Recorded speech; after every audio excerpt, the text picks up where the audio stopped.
You know how some carriers give you so little for your older busted phone you just end up living with it? I don't think so. Verizon lets you trade in your broken phone for a shiny new one. You break it, we upgrade it. You dunk it, doggy bone it. Slam it, wham it, strawberry jam it, we upgrade it. Get a 5G phone on us with select plans. Every customer, current, new, or business. Because everyone deserves better. And with plans starting at just $35, better costs less than you think.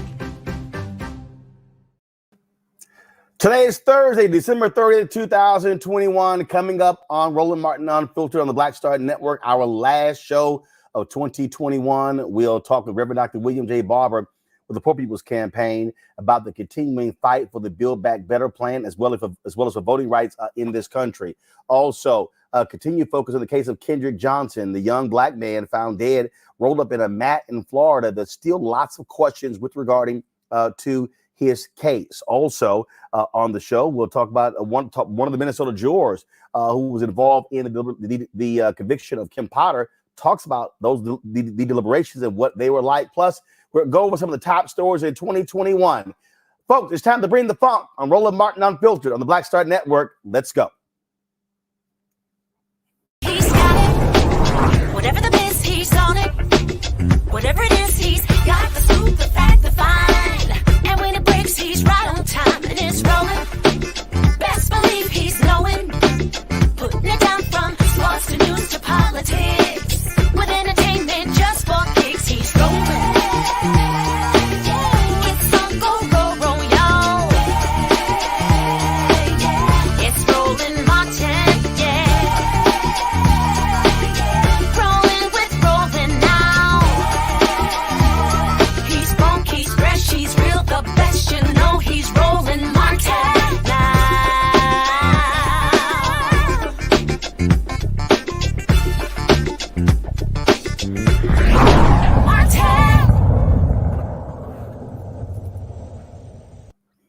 The battle continues in the nation's capital to address issues of working and poor folks in this country.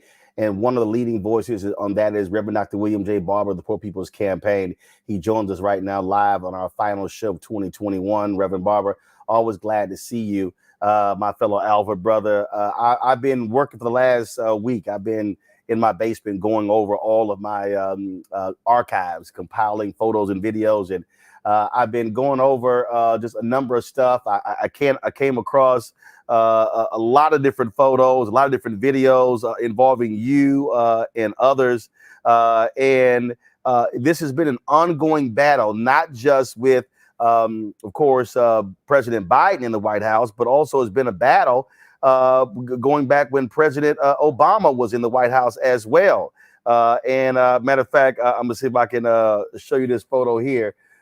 This is Annie Cooper, of course, from Alabama. She was one of the folks who was one of those foot soldiers this was at the march you guys had here in DC. And she's been on the front line for quite some time, and so many others. And it's a continuous fight. Well, Roland, first of all, thank you, man, and glad you're well. It is, and until America decides that we cannot just marginalize the issue of poverty and low wealth is morally indefensible. You can't say you believe in anything in our Constitution, our Bible, and allow 140 million people to live in poverty and low wealth in the wealthiest nation in the world. Is constitutionally inconsistent because we're supposed to establish justice, and it's nothing just about that. It's nothing just about billionaires made $2 trillion during COVID while 8 million more people fell into poverty. There's nothing just about that. And then lastly, it's economically insane, man. It's a drag on the economy. You know, when you refuse to pass something as simple as a $15 minimum wage as a living wage, you hurt the whole gross domestic product of this country. And then lastly, is politically just foolish, because poor and low wealth people now make up 40% of the electorate in battleground states and 30% of the electorate in other states. That's the sleeping giant that when it wakes up, it can fundamentally shift the politics. So whether it's Democrats, Republicans, Obama or Biden or Trump or Schumer or McConnell, it is just absolutely wrong to be ignoring the reality, especially when, Roland, there's no scarcity of resources or scarcity of ideas to fix it. It's just the scarcity of moral consciousness to address it. I mean, it's a perfect example. So we saw Democrats, moderate Democrats, people like Senator Joe Manchin demanding a Congressional Budget Office score of the initial Build Back Better plan. And they kept talking about the impact it's going to have on the federal deficit and what it's gone. Yet asked for nothing when they pass easily a $7 trillion defense budget. Here we were talking about 4 trillion down to 3.5 trillion down to 1.8 trillion. And it was all this consternation and, oh my goodness, what we gonna do? But over here, almost $8 trillion. No problem. Go right ahead. No problem. Over the same 10-year period, you know, and that's and all of those are red herrings. Is you know, we are trapped.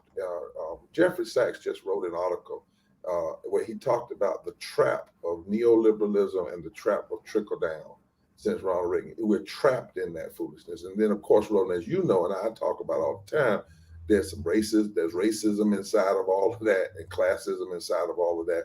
But at the end of the day, it's pure greed. And with somebody like Manchin, and I'm at the point, and I'm going in the new year a little different, Roland. I'm just not pulling any more punches. Dr. King said moderates were the worst enemy of the civil rights movement. He said that in a letter from the Birmingham jail. The people who go around claiming to be moderates, what they really mean is how to figure out how not to do stuff or to do the least amount of it. Moderates really mean people who are really tied into corporate dollars and profit, but they try to act as though they really are not. They're just in the middle trying to save the country, when in fact that's not happening. Take, for instance, Build Back Better plan. Let's tell you why folk need to be fighting. First of all, we've already given over $4 trillion to corporations, Roland, in less than 20 months. People just need to grab that for a minute. Here we are talking about 1.8 trillion over 10 years, which is 180 billion a year. We've already given nearly $4 trillion to corporations in less than 20 months. So to just throw that lie that we don't have the money out the window. Secondly, when you think about something like the Build Back Better plan, it is a step. It's not transformative. It's not an end-all. It's a response. It's a step. It's not even as much as we need. The Economic Policy Institute says we need $1 trillion a year for 10 trillion to address where people were in poverty and lower prior to COVID and then the aftermath. But look at, for instance, the child tax credit. We're talking about 35 million households being helped. We're talking about poor families. Now, who are they? Well, 33% of poor and low wealth people are white. 33% of them. That's 66 million Americans. 60.9% of Black Americans are poor and low wealth. That's 26 million Black Americans, 73 million women. So if you are against the Build Back Better plan and child tax credit, it's a form of racism and it's a form of classism. Go to the earned income tax credit. The earned income tax credit will benefit 17 million low-wage workers. 10 million of them are white. 2.8 million of them are Black. 2.8 million are Latinos. 678,000 are Asian. If you look at universal pre-K for 3 and 4 year olds, that will benefit 6 million children. If you look at Medicaid, the additional Medicaid coverage gap that's in this bill, that's 4 million uninsured people. But Roland, it's 1.3 million people of color who are currently uninsured, even in the midst of COVID, that would become uninsured. And then lastly, if you raise the wages, because inside this bill, it raises wages for home health care workers, the folk that come to your house and clean you up and help you out. 28% of those home health care workers are Black. 23% of them are Latino.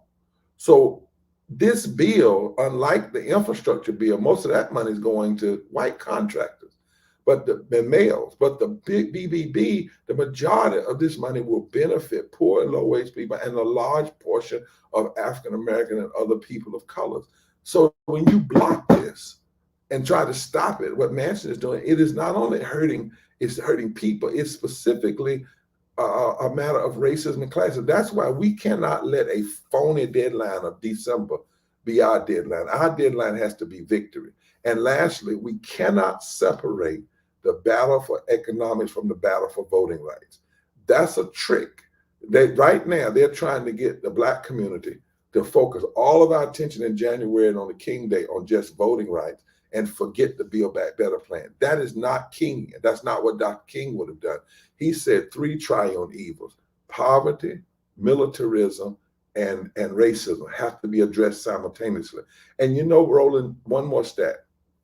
The child tax credit income, part of this bill, 1 military contract to Lockheed Martin for 1 year would pay for the entire child tax credit. Just one contract would pay for the whole 10 years. So this is a serious moment in our history, and we better be careful that we don't let people bifurcate us, where Black folk won't be over here fighting for voting rights. unions over here for this other stuff. No. These are simultaneous battles. That's right. And that's why the Poor People's Campaign is not backing up. You know, we were in West Virginia on Christmas Eve. We're announcing on the 7th, we're going to launch a call-in. Since COVID's keeping us from sitting in, we're going to do a cold call-in every day until we win, until we beat this. And we're going to do other things throughout the course of the year. I'll be talking about with you later. Bringing my panel now, Reese Colbert, Black Women Views, Greg Carr, Department of Afro-American Studies, Howard University, Faraj Muhammad, radio, TV host. I'll start off with you, Reese. A question or comment for Reverend Barber. Hi, Reverend Barber. It is always an honor to be in your company. You talked about not pulling any punches. What is your stance beyond Joe Manchin, the resistance in the Democratic Senate caucus towards some of these large, priorities like Build Back Better and the voting rights? Well, we have to say Manchin was the front person. There are about 13 so-called moderate Democrats, and they're all basically, resisting. We knew we had a big problem when the American Rescue Act was being pushed through, and Manchin and Sinema and some of these other moderates voted to take the $15 living wage out of the bill. Now, people didn't call that racism, but if you look closer, that would have impacted 32 million Americans, and over 40% of Black people would have been raised out of poverty and low wealth with just one vote, one bill. And a Black vice president, a female, would have passed the deciding vote. So one of the things we've got to do is attack the whole system. We've got to challenge the moderates. We have to challenge Sinema and Manchin. So one of the things we're doing, based on what we have seen this year in the inability of this Congress to act, inability of Democrats, even with the majority, and the way in which some of our people, I think, are making, we think, strategic mistakes, we're calling for a mass Poor People's Low Wage Workers Assembly and Moral March on Washington on June 18, 2020. We're going to begin and not just as an event, not just as a day, but as a declaration. And on that day, June 18, 2022. June 18, 2022. That's right. I'm sorry. And on that day, we're going to put in front of America her own self. This is not going to be a place for people to speak on behalf of people. But we're going to bring Kansas farmers and Black low-wage workers together, people from Appalachia and from the Delta, with economists, with religious leaders. And we're laying out an agenda. It's not just to be mad. It's declaring a third Reconstruction agenda is needed. We're going to say what that agenda is. But watch this. It's going to be a march on Washington to nationalize states, and then from Washington to the polls, because we're going to organize, and we are organizing, a significant number of this poor and low wealth people. We've done some data and found out that in most battleground states, it would take less than 22% of poor and low wealth voters who are already registered, who didn't vote in the last election, to change the outcomes of elections in that state. Most of them don't vote because they never hear Democrats or Republicans talking about poverty and low wealth. What we're doing is saying you got to start voting for yourself. You have to start exercising your power. So we're trying to wake up this sleeping giant and shift the moral narrative in this country and build political power. Otherwise, the moderates are going to continue to do what they do, which is always move more in terms of gradualism than fundamental change. Faraji. Good evening, William. Good evening, Reverend Barber. This is always a pleasure to talk to you, sir. First and foremost, I truly appreciate the work that you continue to do on behalf of the poor and the voiceless. But my big question is, Brother Reverend, is that we know that there is a political will, but something that you always speak about is having the moral will. We know that a lot of these politicians, they have the resources. They can do, like you were saying, you're putting out this, you're painting a beautiful picture in terms of what can change if they just decide to do the right thing. And that's the moral will. How do we get these politicians, these lawmakers, to have the moral will to move forward on such a powerful piece of legislation like this Build Back Better a bill here? Well, I think one thing, we have to call it a step, we've resisted calling it over. I think Democrats overplay stuff too much. They this is the most transformative. This is the most money since the Great Depression. Well, that's actually not a good thing to say. If $1.8 trillion is the most that we spent since the Great Depression, considering the problems that exist in this country, but it's a step, right? So one of the things we're doing in the Poor People's Campaign, we have 47 coordinating committees now, and we are committed not just to marching and sending letters, but we're committed to nonviolent civil disobedience if necessary. We're committed to, we're organized with religious leaders and advocates in all these states. And so when I say that we're mobilizing towards June 18th, that doesn't mean we're just organizing for a gathering. We're organizing that. I won't say right now everything is going to happen leading up to that and everything's going to happen that week, but I will tell you that you only create moral will by creating moral tension. And that, it just doesn't. And anybody that tells you, I don't care if they're a black leader, I don't care if they run a civil rights organization, if they call activism in the street mere performance, if they call people putting their bodies on the line mere performance and suggest that they can do everything in the back room, through that they don't know history, they don't know how to do. They're not honest about political power, and it just doesn't make any sense. So we intend to create moral tension in this year coming. We intend to put people together who you normally don't think would be together. If it wasn't for COVID, we had to be smart. We launched Moral Mondays nationally in Washington, D.C., and had the largest number of people ever arrested in D.C. at one time happen this past summer. Now, it was somewhat hindered, because of COVID restrictions. But I'm telling you, the people that I talk to, whether they're Latinos, whether they're Deep South or not, they are tired, sick and tired, not the kind of tired that wants to quit. But what this Congress has not done has only emboldened their sense of a need of agitation and moral tension. You never get any transformation. That's why you will constantly hear me say, the movement we're building includes all people. And the people who are leading it, who are at the front, I'm a servant of the movement. I'm not the leader of the movement. I'm a servant of the movement. Because the real leaders are the people who have to live in this craziness every day, who feel the brunt of these bad policies every day. They have far too often not been elevated. What has happened is people speak for them, or people go in back rooms claiming they're for them. Well, it's time to put them in the front room and on the front stage and at the mic, and if necessary in the street and wherever, until we create the necessary moral tension. Is the only way you're going to get.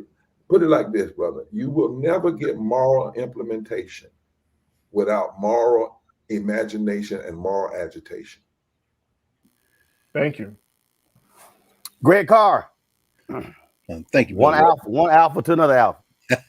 Indeed. Thank you, Brother Roland. And it's always good to see you, Brother Dr. Barber. Indeed. There ain't but one way to go. But you evoked our fair brother Martin Luther King, of course, and you certainly are in that work, in that arc. Sounds a whole lot like you're updating and moving forward in a 21st century version of the Poor People's Campaign. And we know that was met with violence, that the state violence is real. And I join Reese and Faraji in thanking you and being in full support, and in also hearing what you said about going into this year differently. It seems to me that many people in this country treat this country as a means to an end.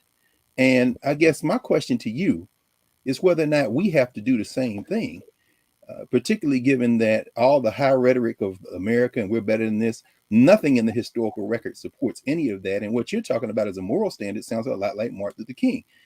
On July 18th, before, as you say, what y'all launched earlier when COVID intervened with the campaign here in DC, could you help us by maybe helping people understand what is at stake if, in fact, this strategy of hitting the ballot boxes, increasing the electorate, bringing people in, if that strategy does not succeed, what's next for this settler state that has never been a nation, in fact, and has never really had a moral standard that they lived up to? What will be next in this country if this doesn't succeed? Well, I see this declaration, this day of declaration that we're making on June 18th, where we declare we won't be silent anymore, as as critical to the future of a possibility. America has possibility, and it's often destroyed its own possibility. Dr. King talked about the we have an anemia of deeds, the high blood pressure of creed. And, but you can also go back to Frederick Douglass after the Dred Scott decision. And we use a lot of our modeling too from the first Reconstruction movement, as well as the Civil Rights movement. Frederick Douglass, after the Dred Scott decision, called it a monstrous decision. And he said, but every attempt to ally the abolition movement has only served to intensify and embolden our agitation.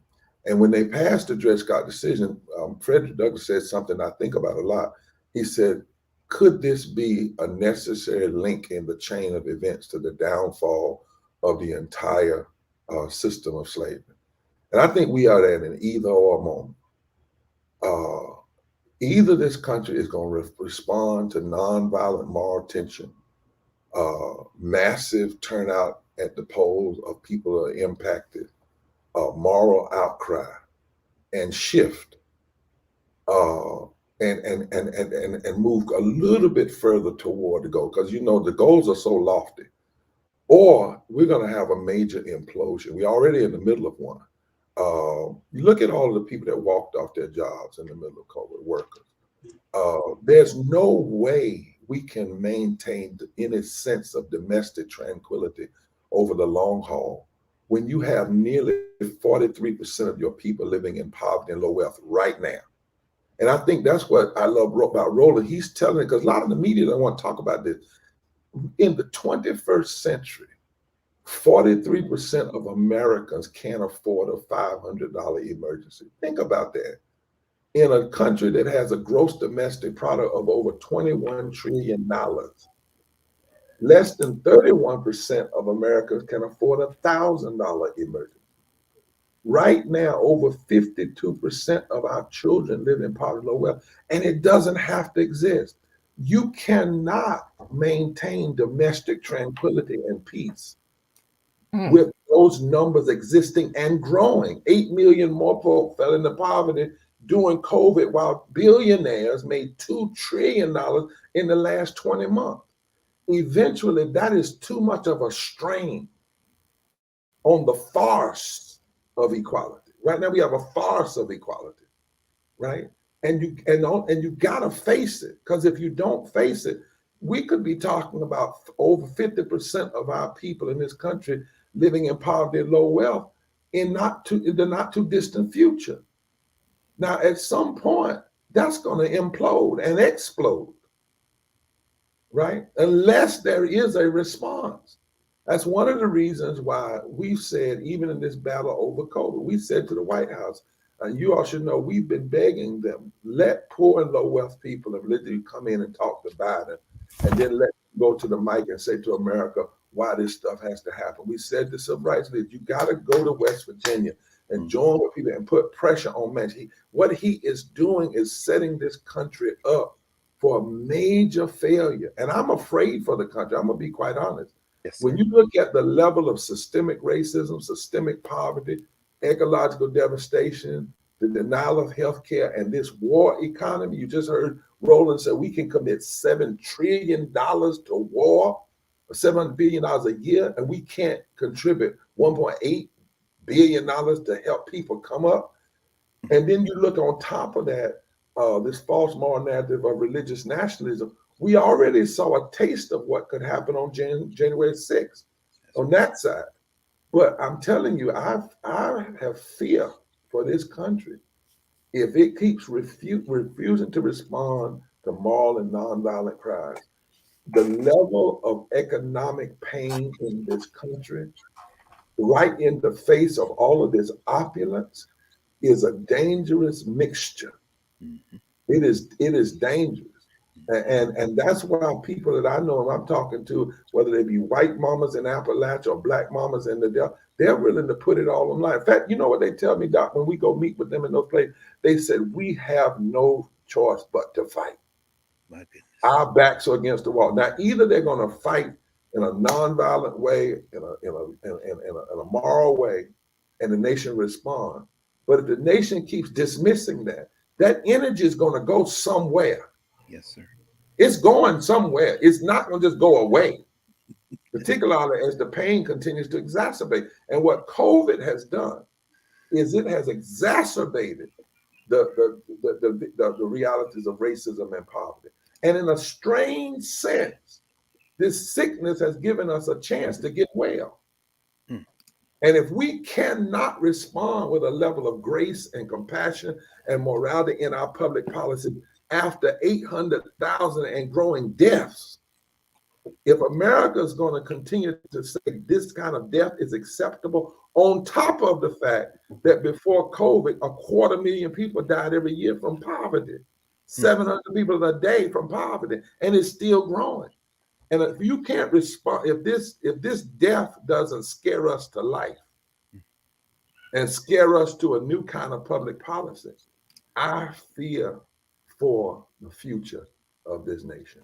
Well, which is why, Reverend Barber, I believe what has to happen as we, look, once we go into the new year, you talked about MLK Day. Anybody, any Democrat, any Republican who tries to send out an MLK quote or some crap like that need to be eviscerated. I would say to any of these civil rights organizations who are being quiet, talking in closed rooms, but not out publicly, should be called out as well, because King was not quiet. And so I don't want to hear all these folk praise MLK. As I always say, treat him like a civil rights bobblehead and like a civil rights mascot, as opposed to talking about the things that he was fighting for. If you ain't there, I just don't even say nothing on that day or that weekend. Yeah, I'm writing a piece, Roland, with some other folk. So I got convicted in the spirit to write a piece called "Who's Killing the Democracy." Remember when Dr. King did a piece called "Who Killed Jimmy Lee Jackson? Who killed James?" And in that piece, he named everybody. He named black leaders that wasn't doing what they were supposed to do. He named preachers. He named the white Klan. He named moderates, because he said, at some point, you have to do an autopsy. And the reality is, even when I see people trying to one issue, Dr. King, or one issue today, just voting rights. No. Martin was very clear to us. If you don't address these triune evils, and we say today it's not triune, it's a 7-dimensional evil. It's systemic racism, systemic poverty, ecological devastation, denial of health care, this war economy, the undermining of our children's possibility in education, and the false moral narrative of religious nationalism. And they are all interlocking injustices.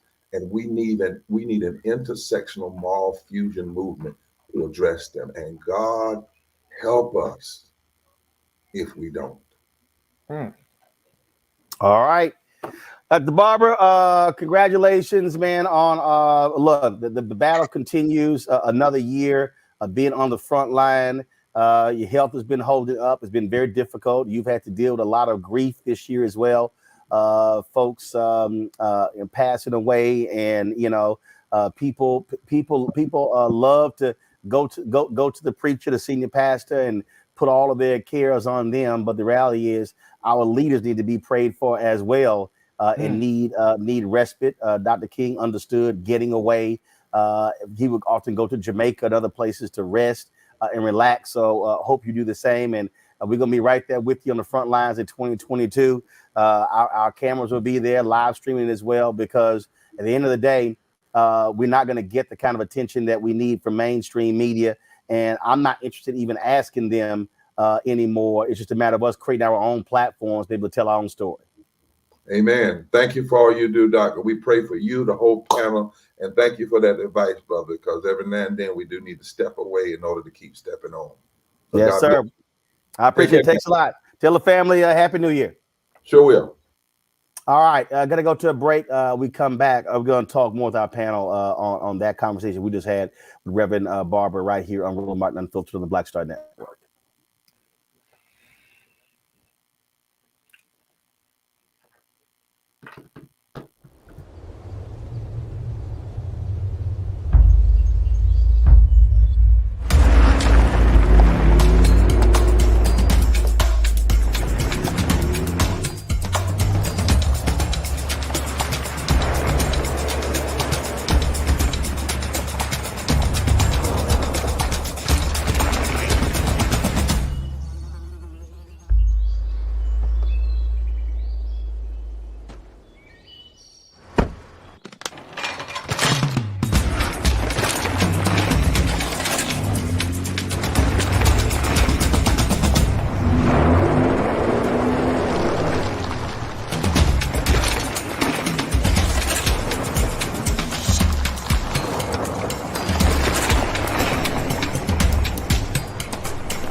time to be smart.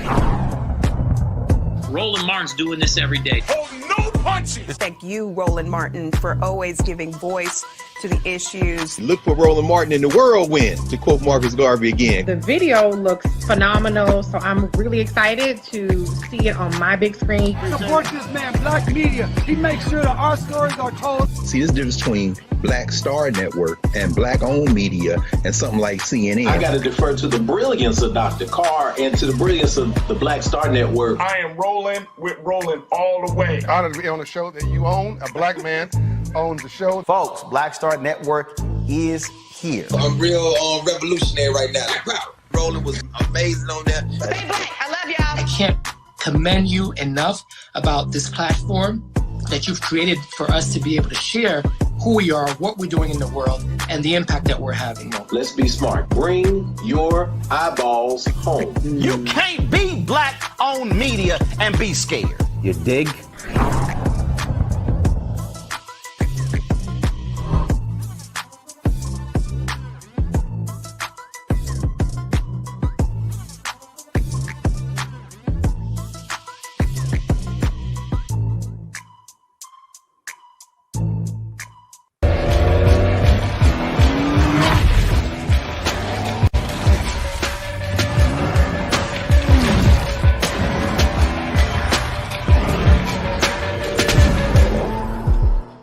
Hi, I'm LD Barge. Hey, yo, Peace World. What's going on? It's the Love King of R&B, Raheem Devon, and you're watching Roland Martin Unfiltered.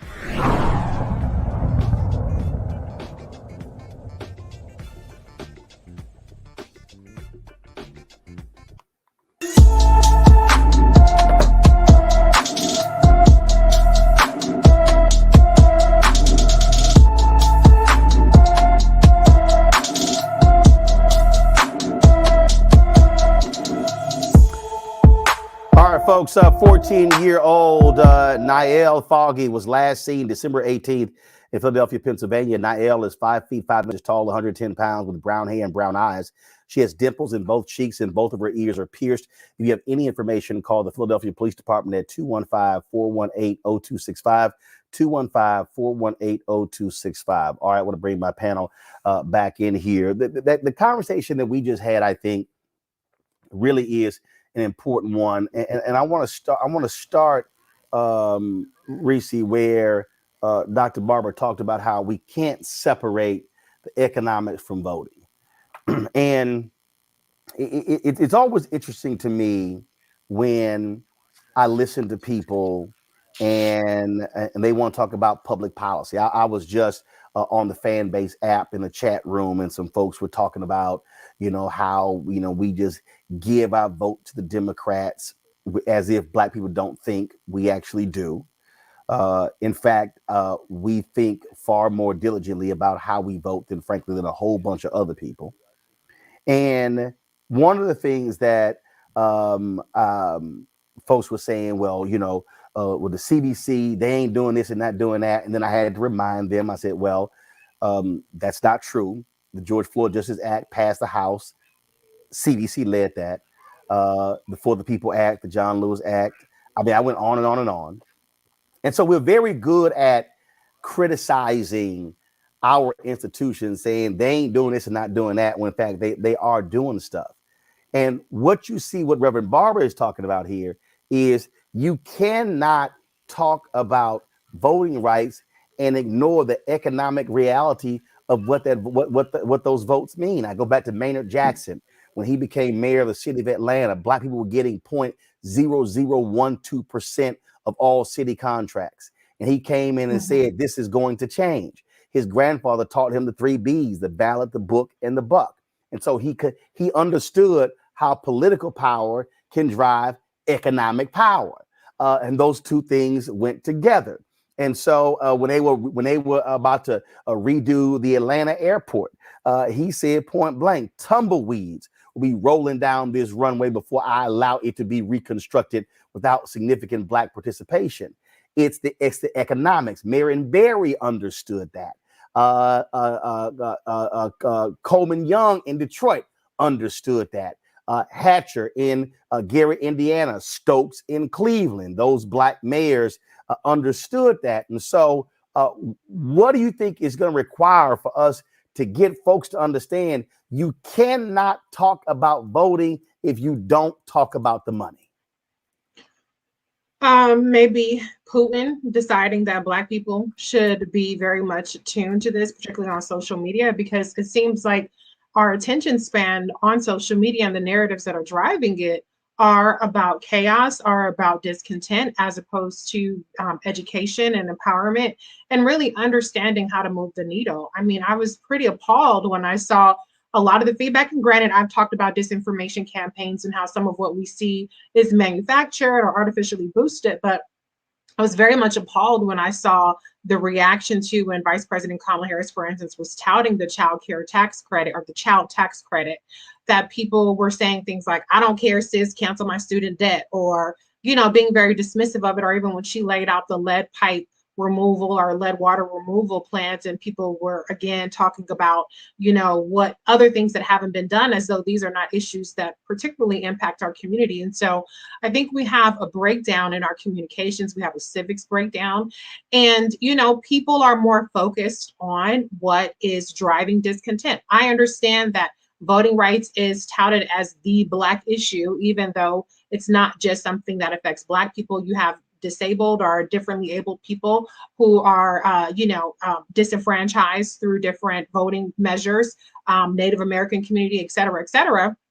And even when it comes to the Latino community down in Texas, they're getting notes about verifying their citizenship in order to be able to vote. So, you know, the voting issue and even civil and criminal justice are touted as the Black issues. And that allows people to really take their eye off the ball on a lot of these economic issues that are impacting us, particularly the environmental justice issues with all the money that's going in the American infrastructure plan.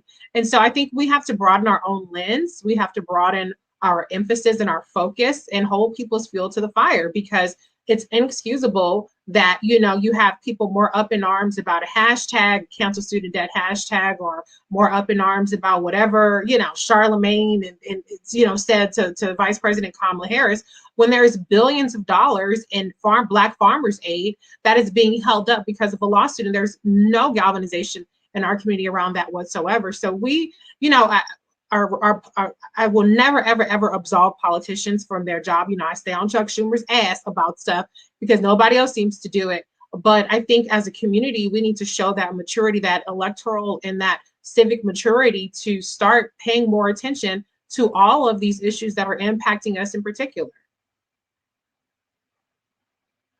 The thing that gets me on this whole thing, Faraji, is when I listen to people. And again, I mean, I literally was just in this chat room and I mentioned the amount of money the HBCUs have received over the past 18 months. And it was met with, well, they give us some trinkets. And I'm like, we're talking big. Mm-hmm. I literally said I said, do y'all realize that the federal government has given Tennessee State, Greg's alma mater, more money in the last year than the state of Tennessee gives Tennessee State, and it's a 4-year school. I said, on average, these HBCUs have received $25,000 per pupil. What Reese just said about child tax credit. Yeah, okay. Well, PPP. Well, damn. Please, please show me then. Like, well, what's worthy then? I mean, and again, I'm all about holding folks accountable, but I cannot dismiss what actually happened in 2021 when there was a complaint about the lack of Black businesses getting PPP loans. They literally created a special period for Black-owned businesses, partnered with the National Bankers Association, the Black-owned banks. We had them right here on the show. I hear, well, and I'm like, well, damn. And so it's not a question of, well, you must show your gratitude. No, it's called being honest about what has actually happened. All these pseudo so-called, Black power folk who love trashing this show, not one time have I seen them call John Boyd. To Reese's point, he's been on here multiple times. So it's amazing how pro-Black a lot of folk are, but they ain't saying. Then I had somebody say, well, that's a drop in the bucket for the Black farmers. Well, damn.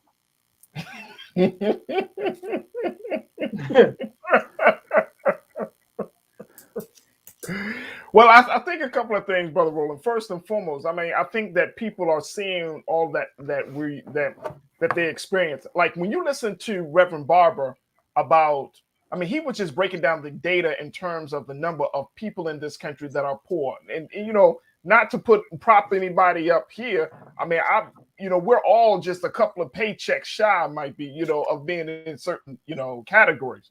But when you look at how many challenges that are on the table that are facing Black people in this country, and then the pace of progress, it's so slow that you're creating a culture of frustration. You're creating a situation where people are just feeling like there isn't enough. That's not enough. That's not enough. But I think to your point, the ball has to start rolling somewhere. The trickle or the little bit here is just the beginning point. And it's unfortunate. The unfortunate part about this whole dynamic is the fact that with each new administration, with each new congressperson, we got to kind of go back to square one. And that's the frustration. We gotta try to appeal our case again to lawmakers. We gotta like the good Reverend said, we gotta add the moral tension again and again and again. Every 4 to 8 years, we gotta continue to put on the gas. But that's part of building a movement. That is the necessity, that there has to be consistent effort. We tout the great names of Dr. King, Malcolm X, and Fannie Lou Hamer, and all of those. But one of the great things in character traits that each one of those folks had is they never gave up. They never stopped having the faith. They persevered, and they took every gain that came to them. That was the thing. Every time there is a small win, they took it and move and build the momentum from that small win to move forward. And that's how we have to see. Look, this is the United States government, folks.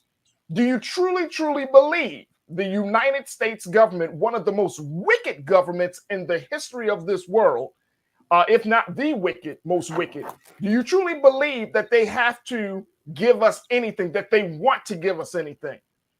So we have to put things in its proper context and perspective to look at it, that if we're making some moral gains, if we're getting $5 billion for Black farmers, or if we're getting money for HBCUs, we got to take that win, but at the same time, keep the foot on the gas so we can keep it up the ass of those who want to make sure that they trying to stop the progress.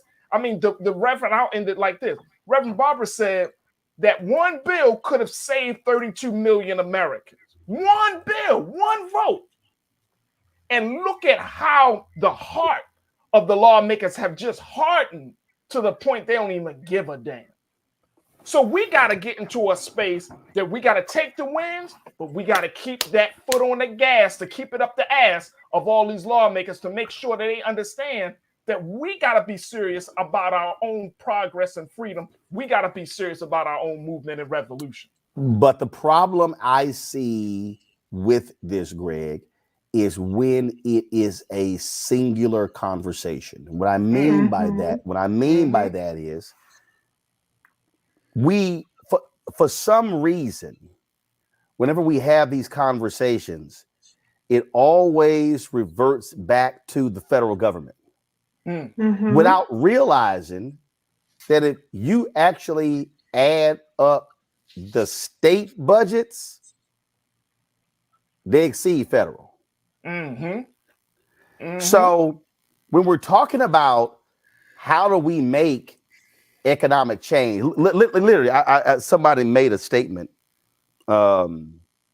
Somebody made a statement in this chat room about how we own all this stuff before the Voting Rights Act, and now we don't. I said, well, us voting ain't had nothing to do with that.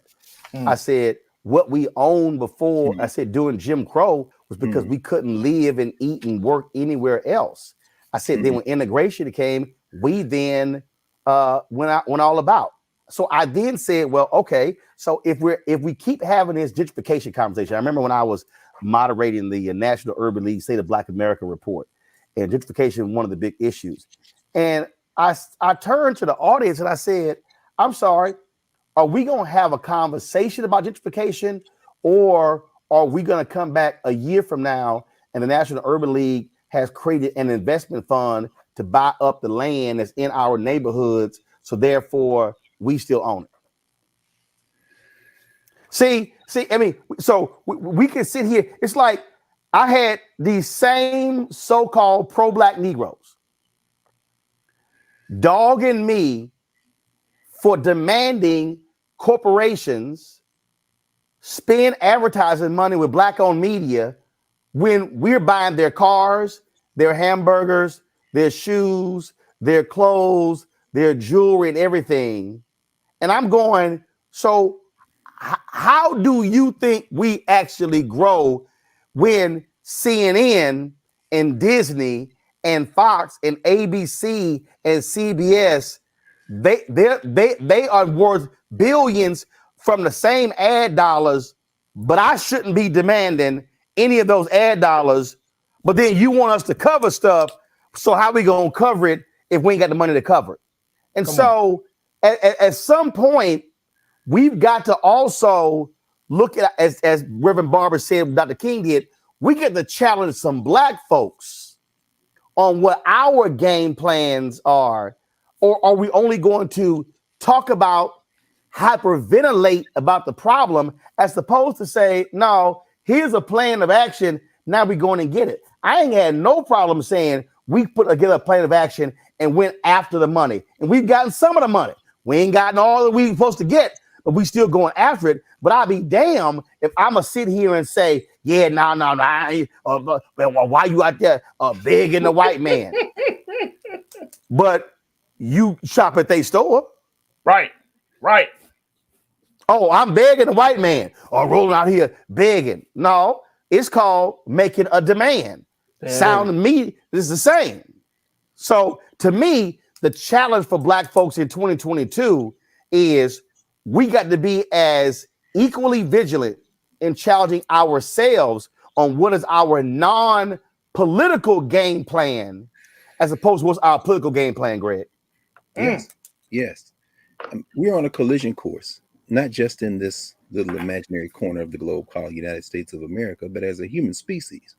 While we're having this conversation right now, in Chile, they are deep in the process of writing a new constitution. The old one they have, which comes from the United States abetted coup d'etat in 1973 against Salvador Allende, resulting in his murder and the installation of a dictator, Augusto Pinochet, who basically wrote a constitution with his cronies to give away all the natural resources of Chile, is being thrown out. And they just elected a 34-year-old who is squarely in the camp with the people who say we must now build a new society. That's impossible in the United States of America, which was started as a commercial criminal enterprise. And Reverend Barber, our brother, as he said, walking into 2022 with a different attitude, is firmly on a collision course. So are you, Roland. You're not going to censor what you say. You're not going to not speak truth to power, regardless if you get $1 billion from advertisements, white advertisers, white companies, or 1 penny or nothing. And I think that too puts you on a collision course, puts us on a collision course, because the system we are in is unsustainable. We heard Reverend Barber talking about that. one of the most difficult things we have to face in this moment, of course, is, and Reese keeps bringing this up in terms of the disinformation dimension of it, is the saturation of media.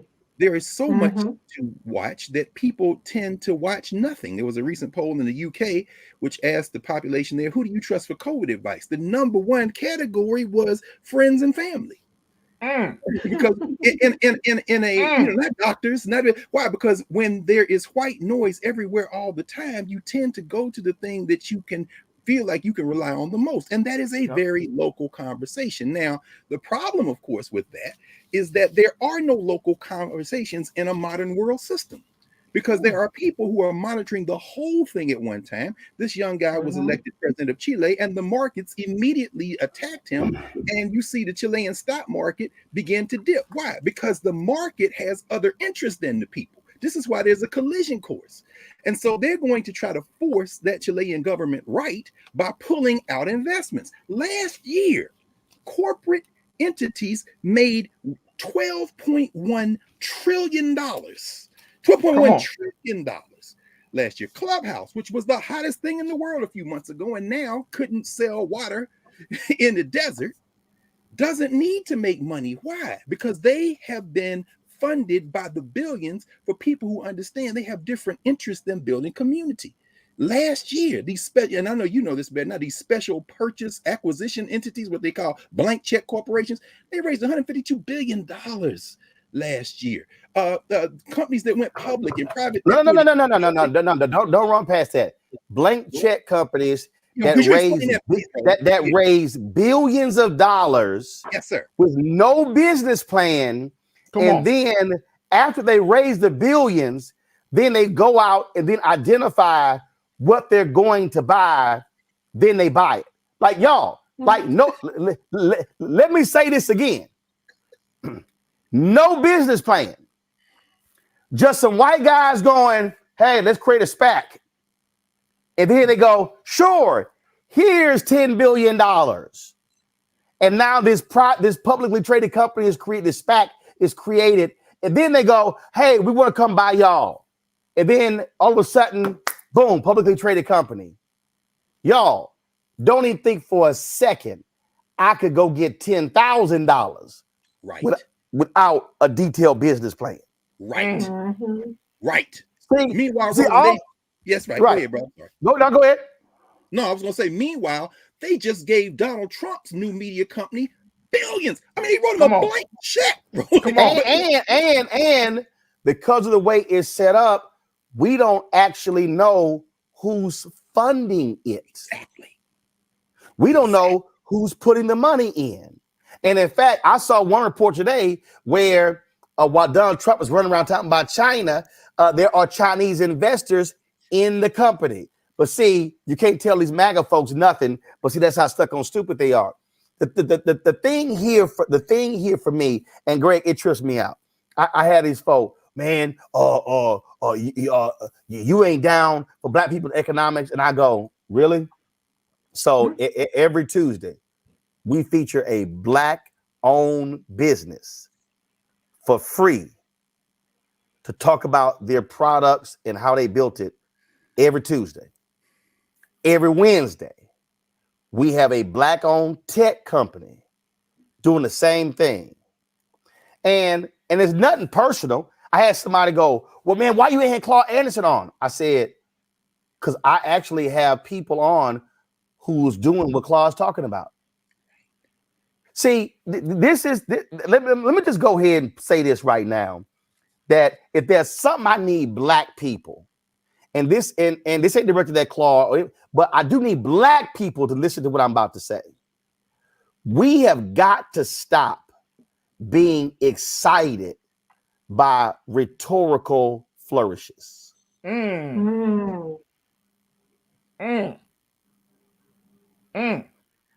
Listen to me clearly. We love to listen to people talk about what we should be doing. Come on, facts. As opposed to listen to people who are doing what others are talking about. And the only reason I'm using Claude Anderson as an example is I've met Claude before. I like Claude. But I'm actually doing what Claude talks about.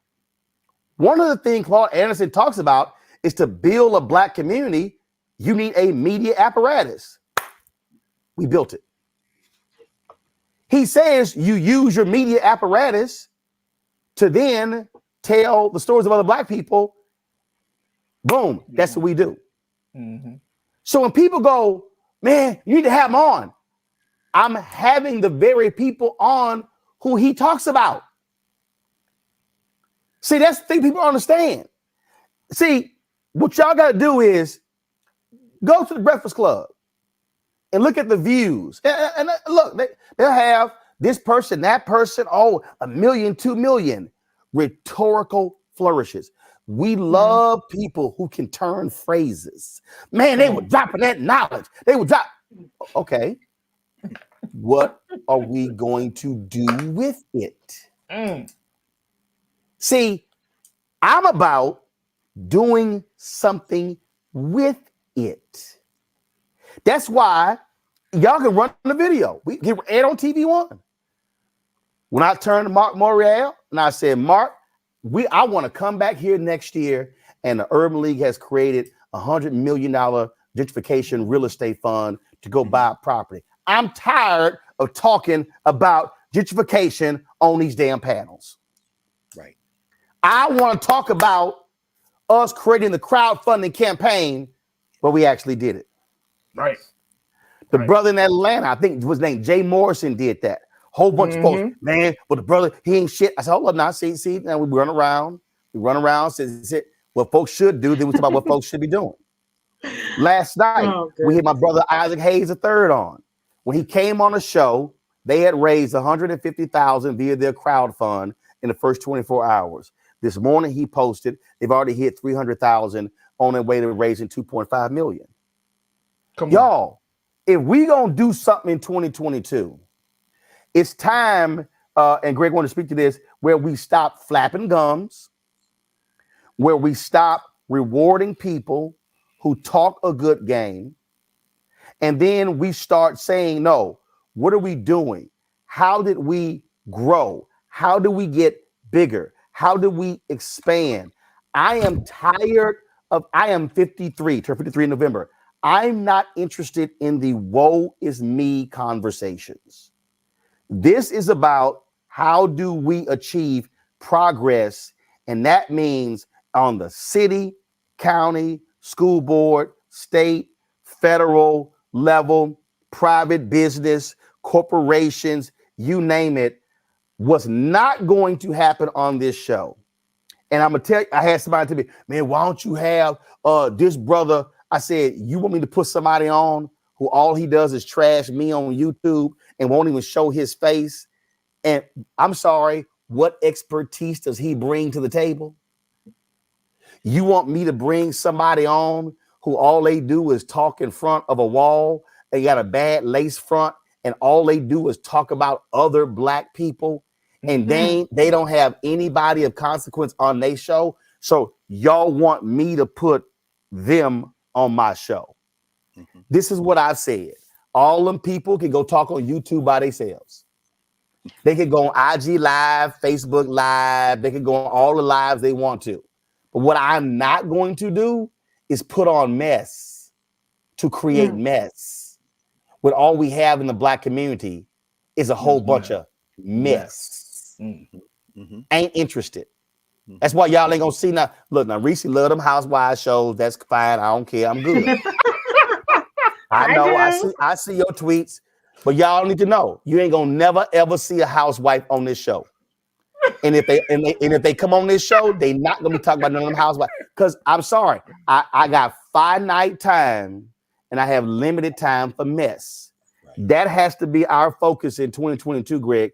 Moving forward progress, and not just talking about what we should be doing, but talking about what we are doing. Go ahead before I go to break. Absolutely. Well, quickly, I mean, here we are on the 5th night of Kwanzaa. Nia means purpose. And that purpose speaks to working together as a community to advance. Unfortunately, there is no definition of Black community. You framed it perfectly, Roland. Up until the end of American apartheid, we were forced together.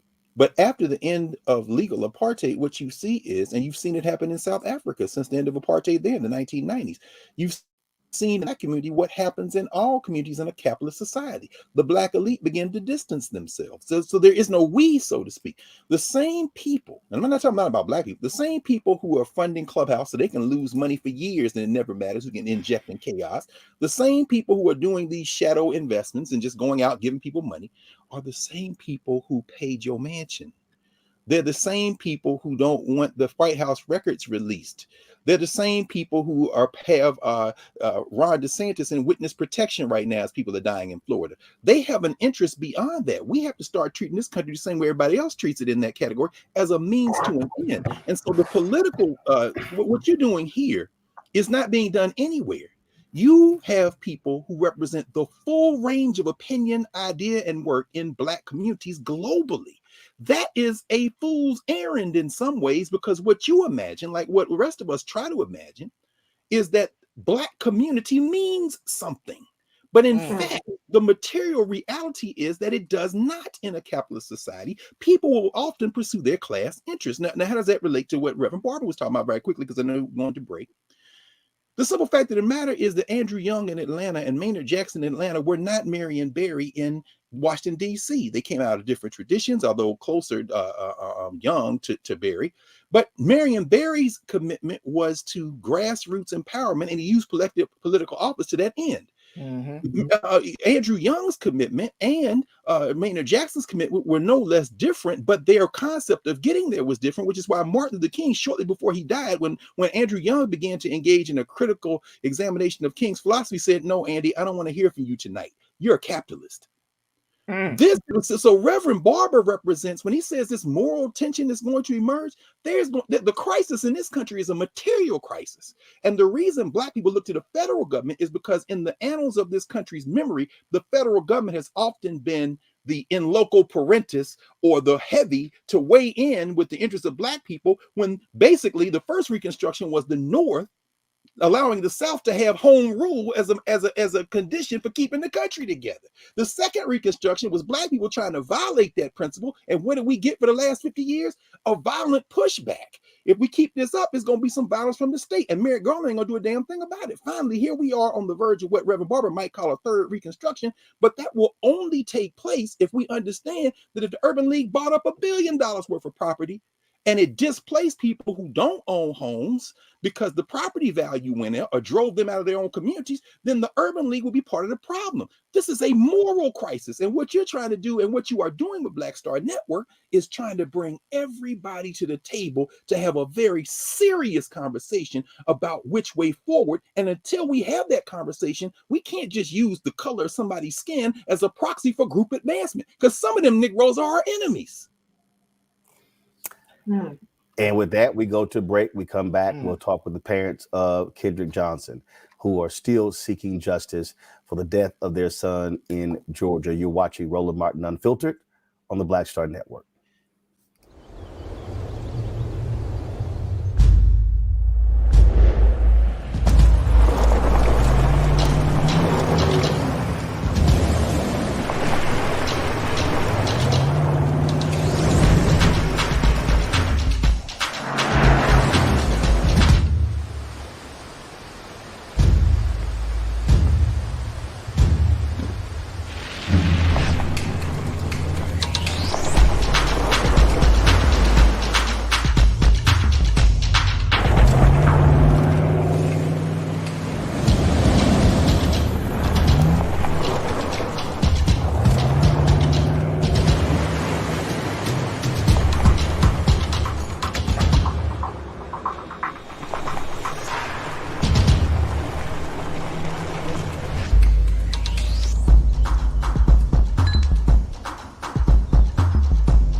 Our age have lost the ability to focus the discipline on the art of organizing? The challenges, there's so many of them and they're complex, and we need to be moving to address them.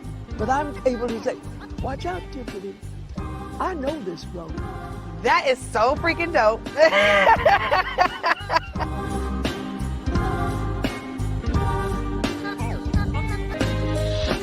I can't tell Roland nothing because Roland got game. Roland is one of the best lefties I've ever seen in my entire life. So Roland kicked my ass the last 3 times I played, so I really have nothing to say to Roland.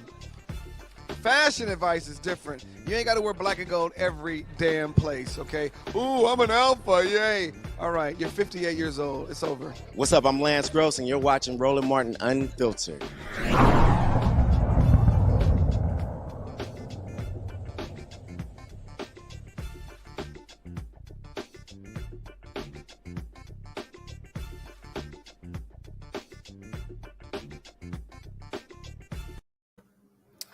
Oh, Chris sounds salty. He's not an alpha. It's all good. It's all good. And yes, rocking the black and old gold does not end when you leave college. It's a lifelong commitment. All right, folks. A story that we told you about, God, 8 years ago continues. And that is Kendrick Johnson was 17 years old when his body was found rolled up in a mat in a Georgia high school gymnasium. To this day, no one has been charged in his death. Many believe there was a cover-up. There's a documentary out that is called Finding Kendrick Johnson, and here's a sneak peek at that documentary. I can't do this. I cannot do this. Round 911, where's your emergency? Yes, I'm calling. My son had come home from school. Kendrick Johnson. You know, she said, have you heard from Kendrick? 12 o'clock, I knew he was dead. The body had been moved. The scene, in my opinion, had been compromised. When they said he climbed inside the mat to get the shoes, I already knew that was a lie. We opened the body in this particular case, and the organs were not there. Paper had been stuffed into the cavity to fill it up. Body parts are missing, evidence is missing. And we tested it, and it was blood. Now, we did DNA testing, and it was not the blood of Kendrick Johnson. If it wasn't Kendrick blood, who blood was it? The parents hired their own medical examiner who said this was a killing. An FBI agent's home was raided last month in connection with the investigation into the death of a Valdosta teenager. Supporters for Kendrick's family are calling for a Department of Justice investigation. What do you want? Justice! The Johnsons and their supporters now hope the FBI will get an answer to what happened to Kendrick Johnson. All along, we know it was bullshit. We know it was bullshit. If KJ had been white, we wouldn't have had to make this film.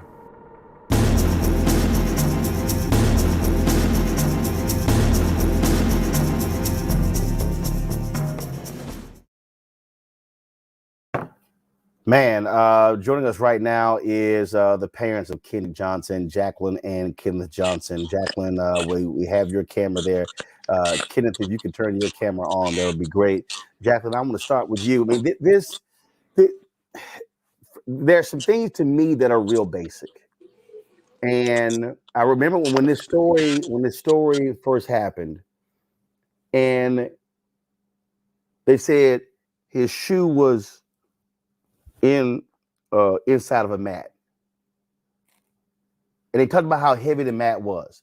Well, the first thing that I said from a common sense standpoint, if my shoe is at the bottom of a mat, all I got to do is tip the mat over and slide my shoe out.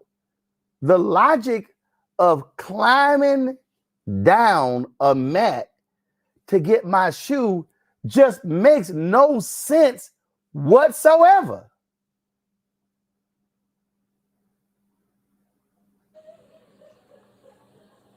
Jacqueline, go ahead. Yeah, it makes no sense. They, I guess they just thought we were just ignorant, dumb parents that were gonna believe anything they said. And it's just it was just baffling. And again, I remember the video came out and we begin to see more and more of this. Stuff just simply did not add up. The case was closed. So has a new U.S. attorney, have they reopened? Are they examining the facts of this case? What's actually happening right now? Well, right now the case is open, but they're not doing anything about the case. The case was reopened just to satisfy the community because the sheriff that got rehired back in for sheriff this year is not the same sheriff. And he promised the community that if he got rehired, that he would reopen the case. And so that's just what he has done, reopen the case, but he has not done nothing about it. It is just, there's just so many questions about this. And I assume doing this documentary is important to continue to keep this story fresh in the public's eye. Yes. To keep spreading awareness and let the people know that what happened is just what we said from day one. We'll pull my panel here, Greg, Reese, and Faraji. Any questions y'all have for Jacqueline Johnson? Faraji, I'll start with you. Ms. Johnson, again, our hearts and prayers and condolences go out to your family, especially at this time. I remember hearing about this case 8 years ago, and I was thinking to myself when Brother Roland was talking about it, I say, my gosh, it's been that long and we haven't really came to any reasonable explanation of this. Not only would I agree with Brother Roland on the Matt issue, but to find that his organs had been removed and all of this. I mean, wouldn't that, what has been told to you and to your family about that situation? How did it get from him climbing to get his shoes from an unrolled mat to his body being stuffed with papers and organs removed? Like, what was the lie? Or what has been the unexplained reason as to why that has happened? What has been said about that, Ms. Johnson? First, about the shoe, we know that was a lie. Then when we found out, we didn't find out until the organs was missing, until we had our own pathologist to do an autopsy on KJ. That's the way we found out about the organs. But everybody is trying to say that the GBI got them, the funeral home got them, or it's between the transport. So, everybody's lying. And then the sheriff told us you couldn't file a suit for the missing organs because it would be like he would be having to prosecute the GBI. Okay, if they're responsible for Kendrick organs, they can be taken down too. Mm-hmm. Yes. Reese. Ms. Johnson, I'm so sorry for your loss. This is such a just horrific story. We've seen in recent times where, I don't want to be insensitive here, but where it seems like it takes families like yourself really putting on display the amount of pain and the gravity of the loss that you suffered in order to move the needle. What are you hoping to accomplish with this film or documentary that goes into this detail? Are you hoping that it will lead to a renewed investigation or anything of that sort? I just feel like at this point, in the documentary, it's enough evidence that they have gotten from the 17 boxes that were returned from the Department of Justice, and the documentary where it clearly shows where the young man lied at. That it's enough evidence. I just want this is a case that it's been politics. They have turned it into it's not about Kendrick dying. It's about covering up for people that supposed to have been in that we shouldn't have had to be fighting for. The people should have been in places. Well, they're in the place that they should have been doing their job, and so we're having to fight because of our skin color for our child, that they don't feel like his life mattered. They thought we were going to be this poor black family that didn't care enough about our child, that were just going to let them tell us anything, and we were going to go away, but we're not going away. Like I tell them, and I always tell them, they messed around and killed the wrong black child this time, because we're not going nowhere. We're going to fight them till the end. And there's no such thing. People keep talking about what does justice look like. There's no such thing as justice, because justice will be my child here with me. That's right. That's Come right. on. Yes, ma'am. That's right. Greg, go ahead. Oh, thank you, Roland. I was letting that resonate. The The ancient Egyptians, Ms. Johnson, would have called that a seba'it. That's a teaching, not a lot of words. You don't need a lot of words when you say it the way that you said it. And I'm glad that you said what you said at the very end there, because, well, all of it, but especially the end, because the language is changing now. When we started seeing this latest iteration of killing of particularly our children, there were often calls for justice. But as Sabrina Fulton, Trayvon Martin's mother, said many years ago, she's part of a group she never wanted to be part of. And I know that that's the case, that you never want to be part of this group. But the language has shifted now from justice to accountability. And with that in mind, watching the trailer, thinking about the ordinariness of violence against our children, my question is, what can we do to more directly join this fight? Because you made a very important point there. They picked the wrong one to attack. They picked the right one to attack. We're not after justice, we're after accountability. What can we do to help you, Ms. Johnson, and help ourselves in the process? Well, we got to stand as one. We do not want to come together unless it's for fame or for stuff that is not important. We need to come together for Kendrick Johnson being killed in Valdosta, Georgia. We need everybody to come to Valdosta, Georgia, to show Valdosta, Georgia, and the people in the state of Georgia that Kendrick Johnson's life mattered. He went to school that should have been one of the safest places and was killed in broad daylight with nothing done. Nobody still held accountable. In January will be 9 years. Damn. 9 years will be nine. January will be 9 years. Nobody has been held accountable. Thank you. It is again a very sad story. One we'll continue to cover. Where is this documentary going to be airing, Ms. Johnson? It's airing on Stars right now. Okay. All right. We certainly appreciate it. Jacqueline Johnson, thanks a lot. We were supposed to have Kendrick Johnson, couldn't get his camera up, but we're certainly glad to have you here and keep us abreast of what happens. We certainly will continue to cover this case and to seek that justice for Kendrick Johnson. Thank you. Folks, I'll be right back on Roland Martin Unfiltered right here on the Black Star Network.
Hey, I'm Arnaz J. Black TV does matter, dang it. Hey, what's up, y'all? It's your boy Jacob Lattimore, and you're now watching Roland Martin right now. Stay woke.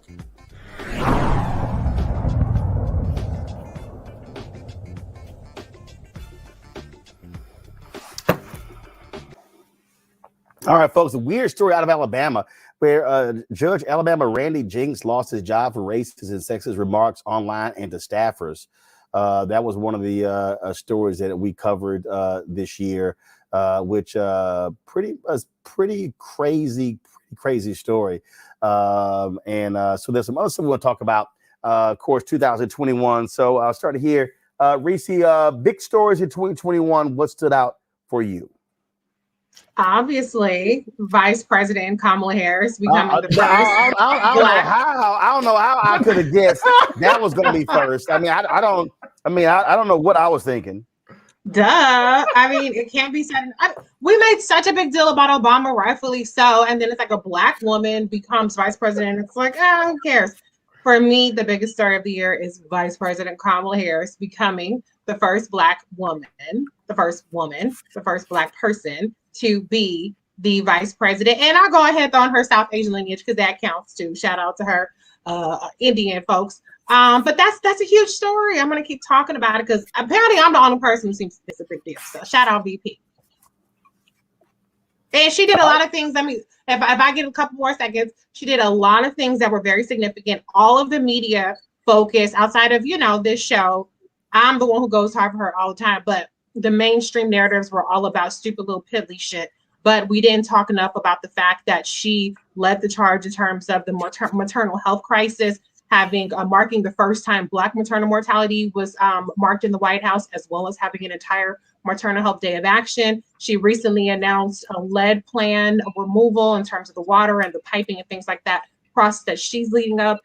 It was mentioned earlier about Black businesses and the changes that we saw in terms of the ability to access capital, PPP loans. She led the charge with that, along with Janet Yellen. I mean, there were so many areas where she led the charge on very significant substantive things that have not gotten any credit. I mean, we talk about the child tax credit, which had a significant impact on child poverty for Black people. She was instrumental in the White House support of that. And so I could go on, but it's not just about people. We talked about rhetorical flourishes. It's not just about rhetoric, it's about receipts. And if anybody ever actually looked at the receipts, they are plentiful when it comes to her impact in terms of HBCU funding. And pretty much, and this is what I have on good authority, everything that impacted Black people was something that she fought for in that seat as the vice president in the White House. So we cannot just talk about representation without talking about the results that we got from her being in that seat. All right, Faraji, what stood out for you in 2021? I think the biggest story for me for this year, Brother Roland panel, January 6th. I cannot get past reading about how January 6th continues to kind of unfold, how it's bringing in former President Trump, how it's leading to investigations, to the, of course, the House committee hearings, to even some arrests. I mean, I have never seen something like that ever in my life. I mean, when you got people literally scaling the walls of the Capitol, folks, and this ain't Black folks, this is white people who are just so upset, so angry, so riled up. It has to be one of the most significant moments of our history in this of this country's history. And we're coming up on the first year already. We're coming up on the first year, but how do you really memorialize that? One of the and Brother Roland, you can certainly help me on this. One of the big things that I took away from it is I saw that documentary. The police officer that has been a part of the hearings, and he was part of I think the Washington D.C. Metro Police, and I forgot his name, a white man. Mm-hmm. But to see his story, to hear his story, Officer Fannin. Officer Fannin, yes, sir. Thank you. To see his story and how he was almost murdered right there on the Capitol. I mean, that has to be, and I mean, if you're a political science person, or you just like to see, social science, I've never, ever seen that in my life. I remember just watching the TV in awe, in shock. I mean, I was going through a lot of different emotions, but one of the big things that I gleaned from that moment was the simple fact that if the United States government is falling apart for white people, where it has always stood up for white people, hell, we ain't got no chance.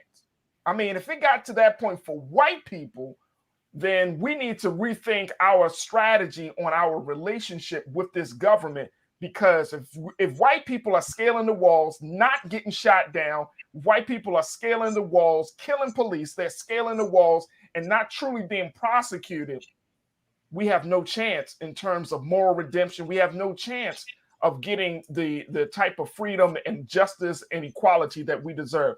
That had to be one of the biggest moments for me, Rob Roland. Greg.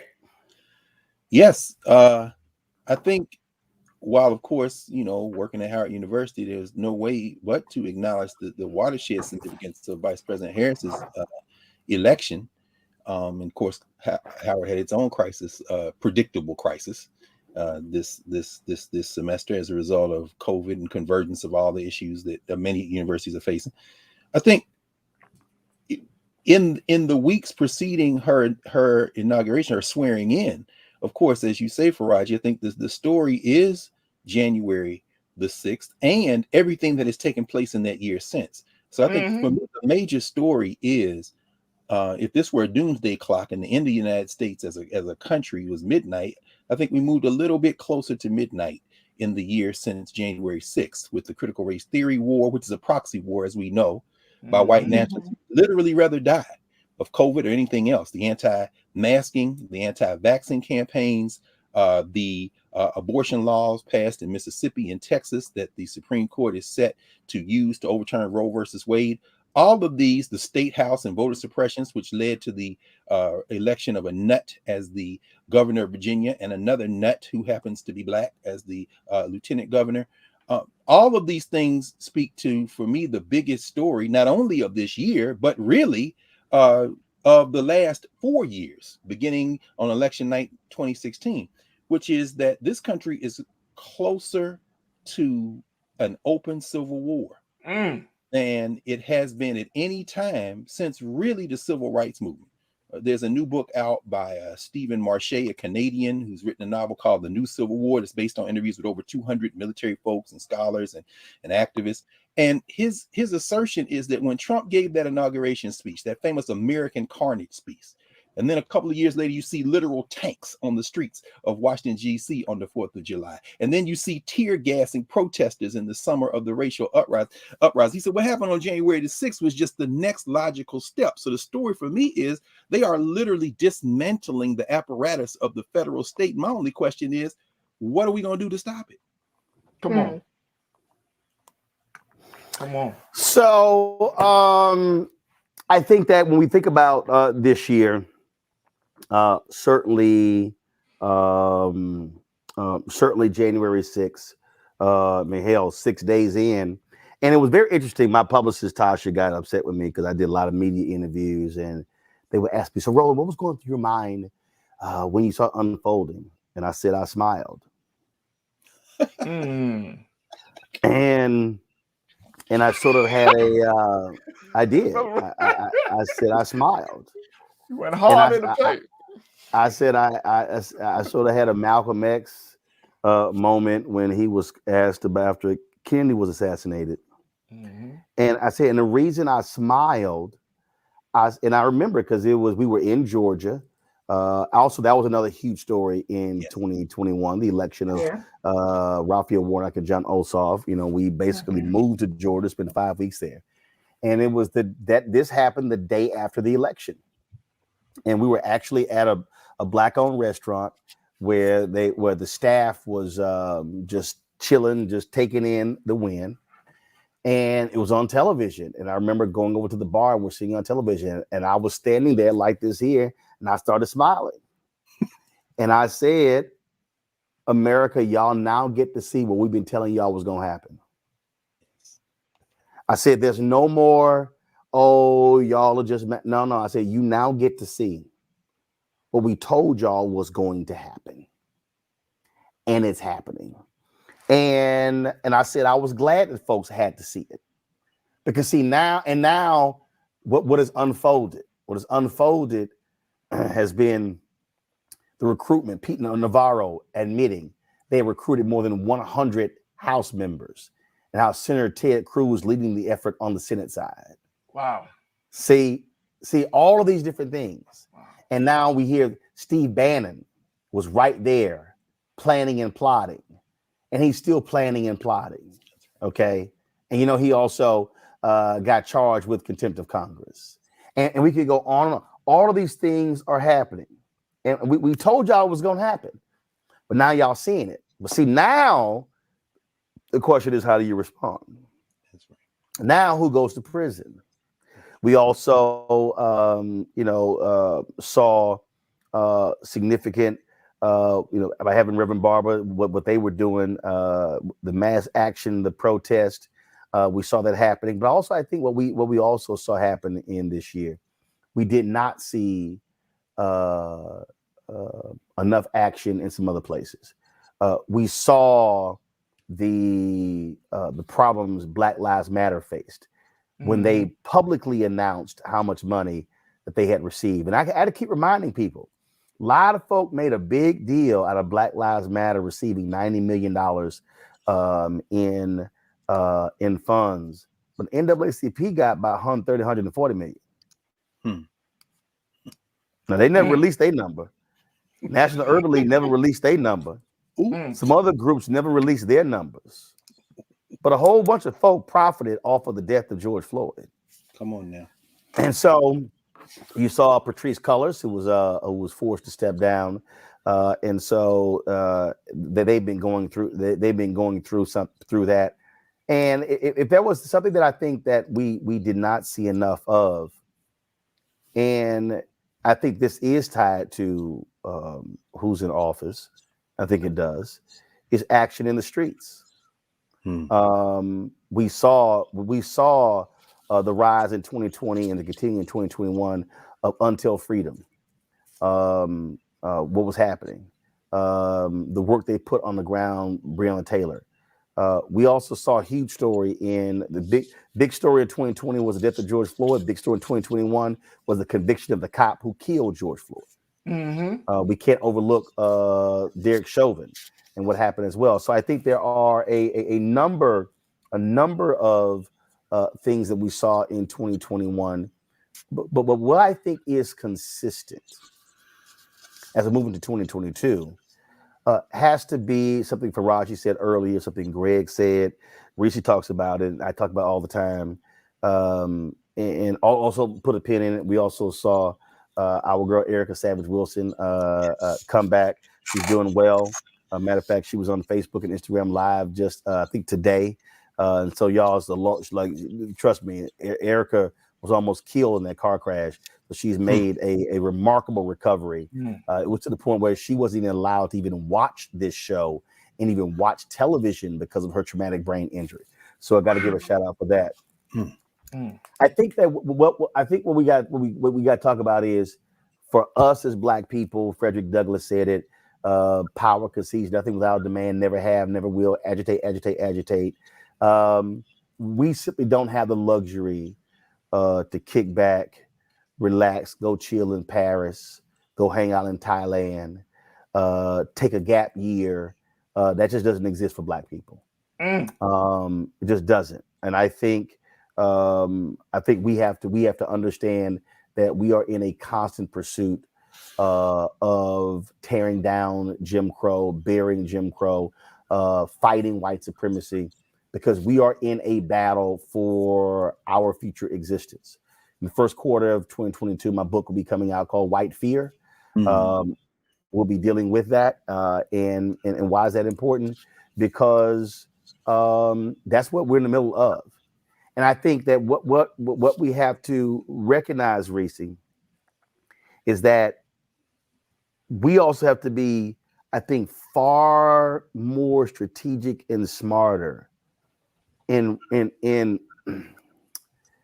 recognizing the white right buttons that are pushed, and then how we respond to those buttons being pushed. I got a email today of Simone Sanders' last day working for the vice president. When she was on CNN, I remember that was a segment that Corey Lewandowski was on, and it was Simone, I think Angela Rye, and it was like one of the panel of 8 people. And they had this panel, and they were discussing something, and Corey threw something out, and then Angela Simone jumped on that thing and took the whole conversation away. So I remember I ran into Simone, I was walking down the streets of DC, and we were she's like, well, I got something I want to run by you. I said, well, look, I'm busy. You can carry my bag and follow me where I'm going. So she did. So we I think we went to the ice cream joint. We sat down. She's like, man, that segment was great. I said, no, it wasn't. It was trash. She's like, what? I said, it was trash. I pulled my laptop up. I said, let me show you just what happened here. I said, this was a conversation. Corey Lewandowski threw something out. Y'all chased him down that rabbit hole, changed the whole conversation. I said, watch. And I played it and I rolled it back. I said, see, what you should have said to him was, Corey, nice try. We'll discuss that tomorrow, but this is today's topic. She was like, wow. So I think, Reese, when you look at because I said this about critical race theory, the moment it happened, I warn everybody, don't chase that down the rabbit hole. That's right. It had nothing to do with critical race theory. It had everything to do with getting white folks angry for the 2020 elections. And folk chased it, and I'm like, played right into their hands. Mainstream media went right behind. No, we need to explain what it is. No, you don't. They already know what it is, but you're playing their game. And so I think one of the things that we have to do is be very strategic, not playing their game, but always executing our strategy in our game. Whew, you're absolutely right. You're absolutely right. I think we see it in terms of playing their games and playing into the hands of Republicans. They are really experts at messaging about setting the narrative and then putting everybody else in the position of, basically battling on their terms. But we also see this happen even within our own Black community. And, I find, being a person who's constantly pushing back on disinformation, that I'm constantly having to fight on, I have to constantly push back on the same, I will say not even 5, a handful of the same narratives that, really permeate the entire discussion. And that's the terms of the discussion. And so I think we have to expand what our lens is focused on. I said it earlier, and I just can't emphasize that enough. We have to really expand what we're really looking at. If I hear for 2022, we ain't got the George Floyd bill, we ain't got the voting rights bill, and disregarding everything else, I'm going to lose my shit, because yes, we don't have those things. But meanwhile, we're taking our eye off the ball on so many other things. I didn't hear a lot of people, push back on this whole, speaking of white is right, attitude that we have even within the Democratic Party in terms of selecting candidates. We have a lot of very qualified Black candidates. You've had them on your show, Roland, who are running statewide offices, whether it be for governor or for Senate. And, even at times, Black people, we're guilty of perpetuating the, well, they're not going to let a Black person win kind of attitude, and undercutting the Black candidates until they start to show some polling that shows them in the lead.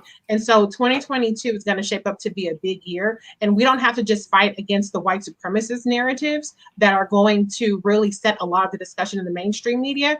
We have to fight against the, I'll call it Black on Black crabs in the barrel narratives that really cause us to undercut our own, even within our own community, because 2022 is going to be about formal voter suppression, meaning, that going in through the laws that are passed at the state legislature, but also in what's happening in social media. And the last thing I'll say is, I saw the CBC wished a Merry Christmas, and all of the comments under there were Black purported accounts who were just trashing them, talking about reparations, which everybody in the CBC actually supports, and a number of other things meant to really undercut the CBC and make it seem like they're do nothing.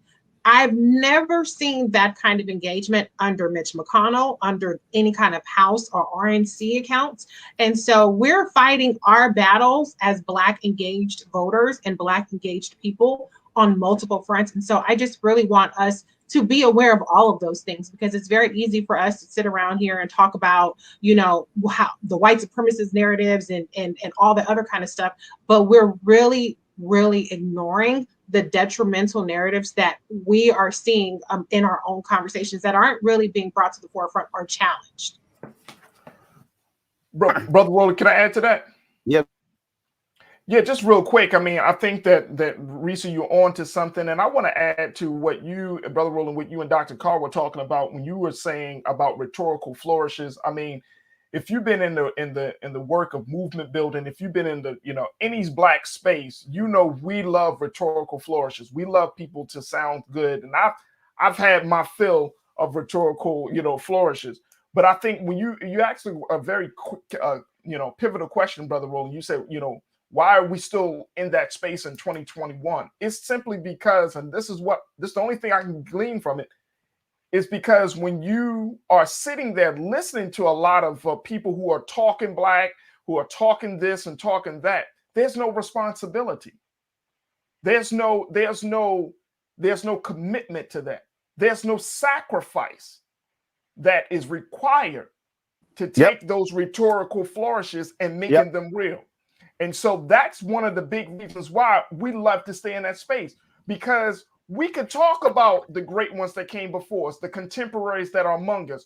But when you're talking about who in the generation right now, who of us are going to be the next torchbearers, who of us are going to be the next, cadre of freedom fighters, that number gets so small. You and I know it. The number gets so small, it's almost not seen. So the rhetorical flourishes is like a blanket. It's like a security blanket. It's easy for us to hold on to, because when you go outside and you actually got to put some work in, that's a whole different level of love and commitment. The other thing is something that you speak about all the time, and I think this is why we got to go into 22 into a different mindset. The fact is, you've been asking for these companies to support this platform, to support our shows, everything. The fact is, there is a science to demanding. And we don't understand the science of demand. The great, most honorable Elijah Muhammad, he put it on the back page of that world-class famous newspaper, The Final Call. He said, what we believe and what we want. In that, he talked about having the United States to carve out a few states so we can get some land of our own and we can start our own thing, right? But there was a science to that demand, because in as much as he was asking for the United States government to do that, he was talking to Black people about doing for self. And some people say, well, why would he ask for something from this government when he knows that they may not give it to him? Because he wanted the world to see the hypocrisy of what they claim, the hypocrisy of the fact that you have companies in corporate America say, yeah, we were Black people. We look at all of the companies that have pledged to support racial justice programming and social justice acts after George Floyd. All of those companies, Walmart, Target, all of those companies. And then hardly any companies really put up any real money on the table. No money. You didn't see a big influx of money coming into Black media. You didn't see a big influx of money coming into social justice organizations. So what are we saying? There is a science. You got to show people that, look, these are hypocrites. You got to show Black people they don't really have your best interests at heart. We put the demand on them.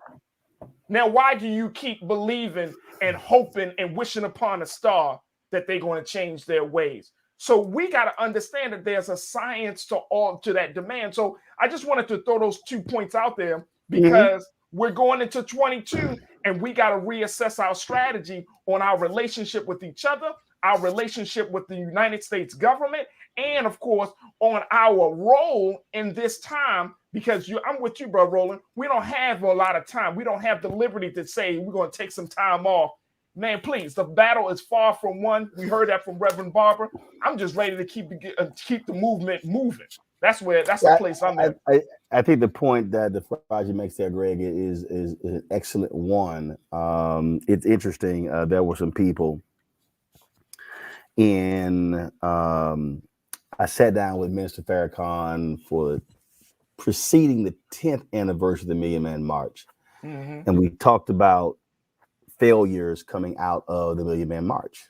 And one of the things that he said was there were a lot of people who were critical of the Million Man March who did not stand with us to create a plan of action after the Million Man March.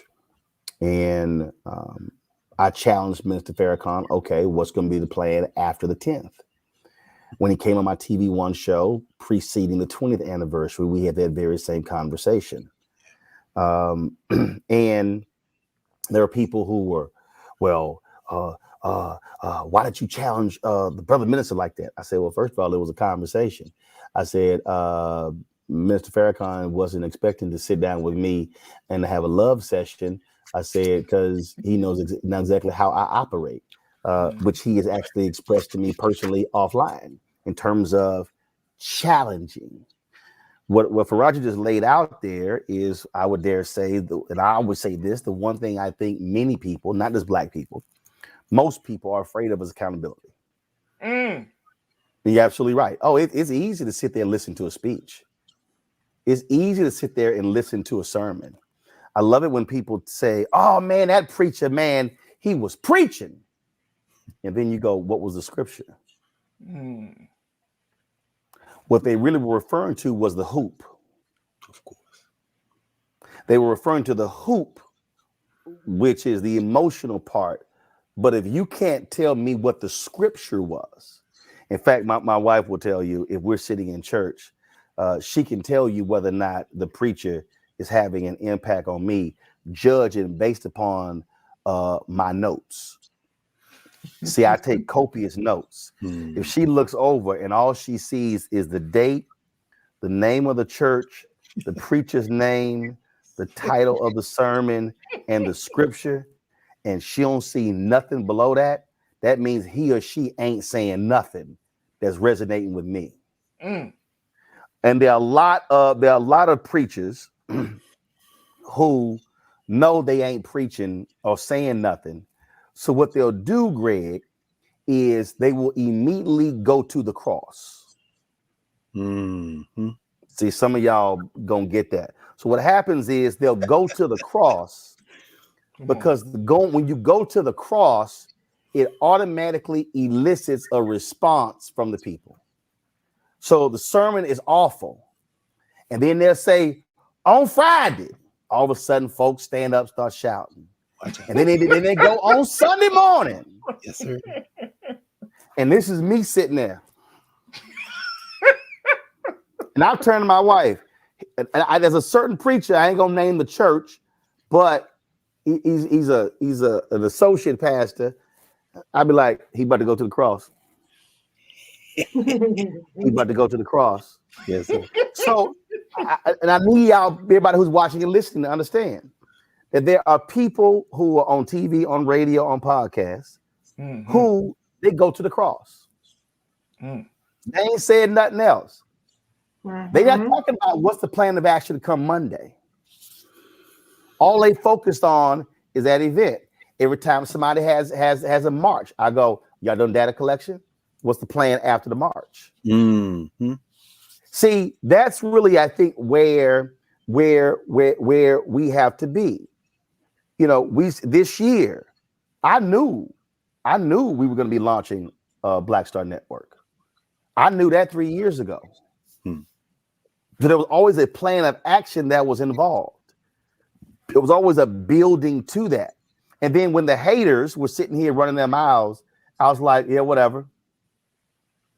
When they were doing videos saying, oh, he doing this, whatever, because I don't work for them. I work for the people. Mm-hmm. And so I really believe where we have to be in 2022, Greg, is we have to be willing to show the hand to the haters, to tell them to move on to their own divine good. So if they want to go talk, go on talk. Come on. Go on talk. Because they hit me up. They like, man, you need to come on so-and-so page. Man, she killing you. Why am I going to talk to a fool? Why am I about to invest time, energy talking to a fool? No, where we have to be, if we are serious about Black advancement, then we've got to be serious about not only announcing something on Monday, Tuesday, Wednesday, Thursday, Friday, but we got to be focused on what's the plan for the next day. That to me is really what our goal has to be in 2022, Greg. Yes, sir. And it's more than just words, it's action. And you've shown us with your action, Roland. You told that story many times in this space in TV One. You know, the first time that we met was an argument, but it wasn't an argument. It was just two brothers who began to get to know one another, because underneath any disagreement, agreement, is love. And what people have to understand is, I don't know anybody who works harder than you do. And all of those hours, except for the handful that you spend in this public facing space, are done out of the view of people, but they're done with love. I've seen you in all kind of circumstances. We watched you in Georgia with your arm draped around that little boy. We seen you in the streets. We saw you down there in Atlanta risking your health and having a bit of a health scare, which is why you in quarantine with all those young brothers and sisters come from South Carolina State and Jackson State. That's love. You can't fake that. And, you know, I don't know what a conservative Christian is. I think it's an oxymoron. If I understand Christianity, in fact, you can't be conservative and Christian. So when you say they go to the cross, and you know, I'm a Southerner like you, so I know what that means, brother, when they go to the cross. But it seems to me, and I might be misremembering scripture, but it seems to me that Christ was hanging between two people that day on Calvary. And what he had said in the words of the Reverend James Cleveland, so, well, if you are the Son of God, why don't you come down off that cross? Christ seemed to, I'm not going to put attribute actions to the Christian Savior, but it seemed like he gave a little bit of the hand to that guy, because the other guy said, well, I don't know whether you are or not, but if you're coming into your kingdom, remember me. And Christ said, this day you will be with me in paradise. And I seem to remember an old song we used to sing, must Jesus bear the cross alone and all the world go free? No, there's a cross for everyone, and there's a cross for me. So if you're a true Christian, if you're a true Muslim, if you truly believe in the Odu Ifa, if you're a practitioner for real of Odun or Kadamble or Santeria, any of our spiritual traditions out of Africa, then you know it's not rhetoric that you must do for the least of these. William Barber risking his physical health every day. It isn't just his physical health. He needs bodyguards. You know why? Because the state is not going to go quietly when they are serving the interest of the money changers, the same class that Christ put out of the temple, again, if I'm remembering my scripture correctly. And so what you're doing and what you've been doing with this plan is that you're working and have been working out of love and sacrifice so that the rest of us would be around in a space that can help bring our people together. And sometimes, I mean, you have the gift of speech. There was another man I remember who became an ancestor since, you know, we were here last year, the great Bob Moses, who was a man of very few words. And I knew Bob Moses. When Bob Moses spoke, people listened to him because he was doing his work out of love and sacrifice. Melvin Van Peebles used his camera, but people watched and understood that while they may not agree with everything Melvin Van Peebles filmed, they certainly went to see it and support it because he was filming and making out of love. Gloria Richardson, the same way, standing down those bayonets in her home in Maryland, Cambridge, Maryland. Eloise Greenfield, the children's author, all of the ancestors who made transition, Glenn Ford, the journalist, Cicely Tyson, the actress, Bunny Wailer, the musician, even a man like Franklin Thomas, the first black head of the Ford Foundation. Well, this bourgeois Negro is in these suites. No, Franklin Thomas was like, I came out of Bed-Stuy, and when you see me, you see everybody who grew up in that community. What the Black Star is doing is reminding us that it doesn't matter how much money you have. It doesn't matter how many words you speak. At the end of the day, we know you by your deeds, and your deeds, if they are done in love, will insulate you from all those haters who may be hanging on the cross next to you. Come on. Let me, the point that Greg just made, my frat brother and I, Todd Brown, we always have this conversation. And Greg alluded to this earlier, that there are a lot of people who are Black, who are in it for self. That's right. As opposed to in it for community. That's right. And so I think it's important for us to understand there's a difference between people who love themselves as opposed to who love Black people. When we were in Ghana in 2019 for the year of return, there were so-called Black people who were critical of us talking about the 400th. They were critical of us talking about the tourism and how much Ghana was making as a result. And they said we should have only been focused on Black people in America. And they start coming up with new names and new acronyms and all of that stuff. And I remember talking to Brother Conrad Worrell, who gave his last interview to Mark Thompson and I. He knew he was dying before the election. and he implored black people not to vote for Donald Trump, but to vote for Joe Biden. And I think about these people. I see a bunch of them on the YouTube chat, some on the Facebook chat. Oh man, you be telling folks to vote for Democrats? No, I say to vote for black interest. Mm-hmm. That's right. Whole bunch of y'all, whole bunch of folk out there. I see y'all. Y'all be hollering about reparations. Not one Republican supports reparations. So you only gonna get it through one party.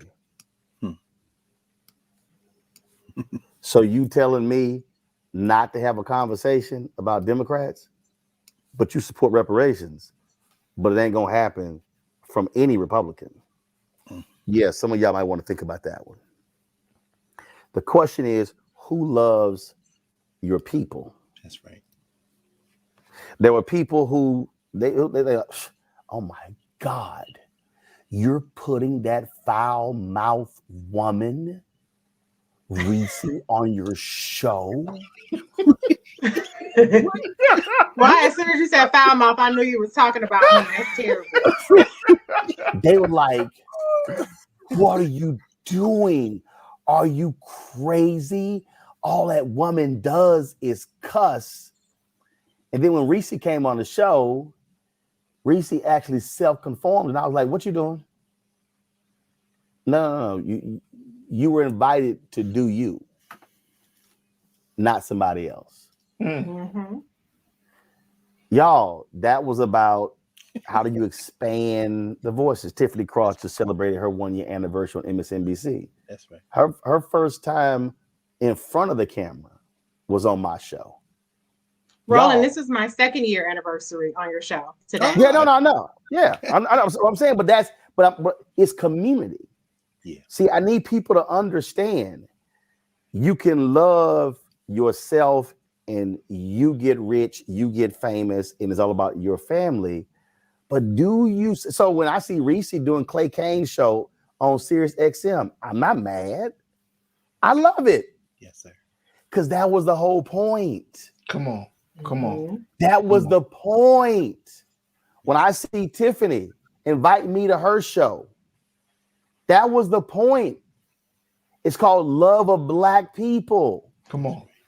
And when we're celebrating our folks who've gone from elders to ancestors, or when we're talking about people who are doing great things today, the question is, do they love Black people? That's it. Or do they only love themselves? That's exactly right. That's really the measurement. There it is. And so the challenge I give to all of you who are watching and listening in 2022 is, what are you going to do to spread the love of Black people? How do we all eat? I've told Byron Allen this. Byron, can't one Black-owned media company eat it all? Essence can't. Black Enterprise can't. Urban One, TV One, Radio One can't. But how about all of us eat? Come on. See, Preach. I want Byron, Black Enterprise, Urban One, Blavity, Essence, Black Star Network. I want everybody to eat. Come on. It's $322 billion. Come on, man. Spent every year on advertising in America. Disney can't eat all of it. CBS, Viacom can't eat all of it. But see, when all of us can eat, then we grow. So when we see more Black businesses building capacity, we are able to hire more people. My producer Carol just sent me 4 resumes of folk for jobs. Y'all, that's 4 more than we had at this time last year. Come on, man. That's how we have to be thinking. And so if you're one of these trolls and that is your commitment to life,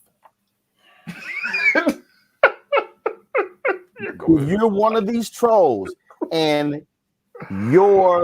what you are providing to black people is to be a troll on the YouTube channel. Come on. It's to be a troll when you make your own videos.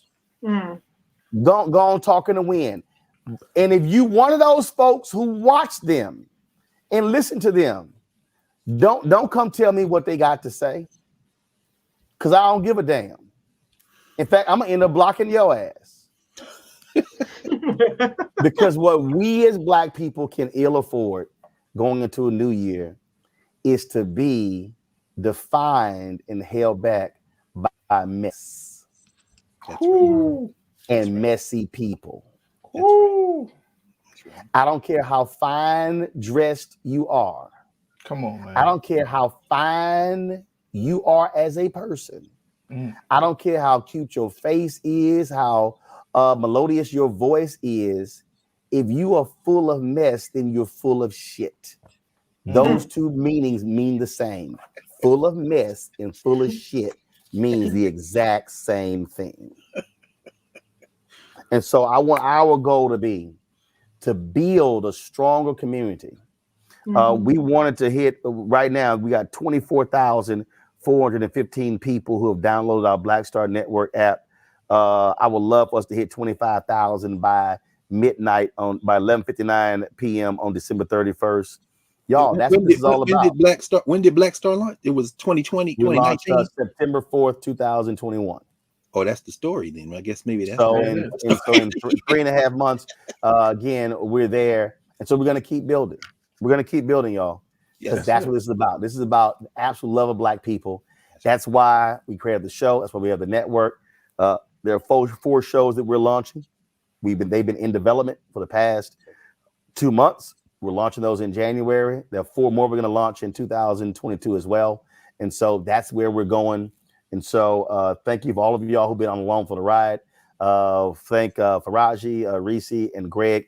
We're going to end this show, the final show of 2021, with a look back at some of the amazing people, brothers and sisters we've lost. If we left somebody off, charge it to our head, not to our heart.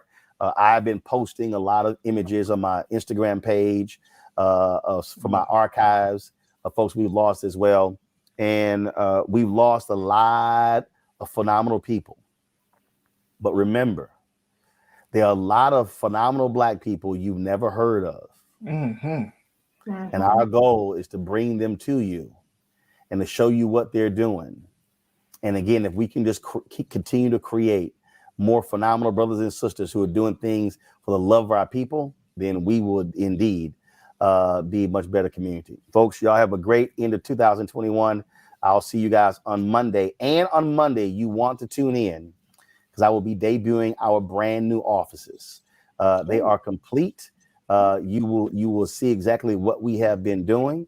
And trust me, you do not want to miss Monday's show. I guarantee you don't want to miss. You can see how we built out and how you have played a huge role in us building out our brand new offices of Roland Martin Unfiltered and the Black Star Network, located on Black Lives Matter Plaza in the nation's capital, Washington, D.C., 2 blocks from the White House.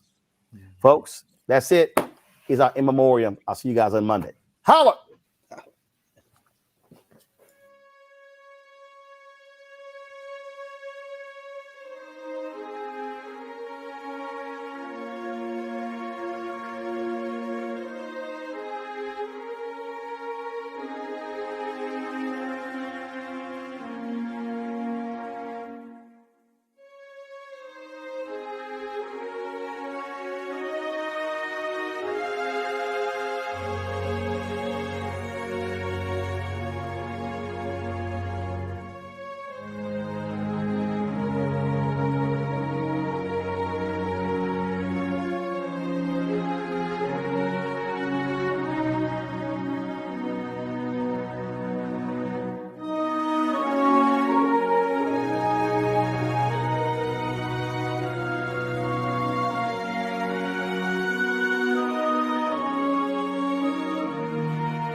Thank you.